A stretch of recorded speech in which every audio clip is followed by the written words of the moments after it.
We call this jungle, and it is where our youngest koala residents are. This is not our youngest koala resident. This is Galit, our head veterinarian. And she's in here with our mums and bubs. So we've got 5 mamas and 5 young ones in here. And she's going to do a bit of a talk about what she does every day, how she got to where she is. And then if you guys have questions, and of course, I'll just show you koalas. Yeah, they are too cute. They're all kind of. She might be able to tell you a little bit about the koalas in here as well, because I haven't worked with any of them yet because they're so young, so I don't know them very well. Yeah. But here's Galit. Hi, welcome to Lone Pine. I'm happy that you've had the greatest education officer in the world showing you around.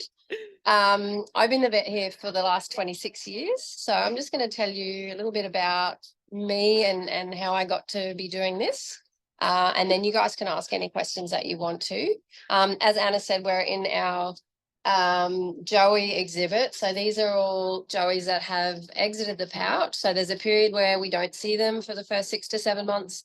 And then when they come out of the pouch, they're riding on the front or the back of their mum for the next 6 months. So that's the stage where these are at. If you want to come over, you'll meet Topaz over here, who's a real sweetheart. So she's about 10 months and she's about, say 1.7 kilo. So we normally wean them at 2.2 kilos, and that usually is when they hit about 12 months. So, and we'll wean them together as a group. Hello.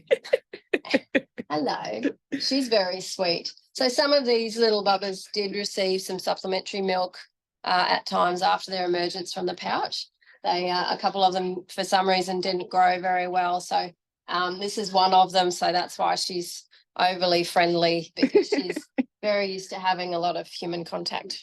If this doesn't make you guys want to come and study in Australia, I mean, I don't know what will. Yeah.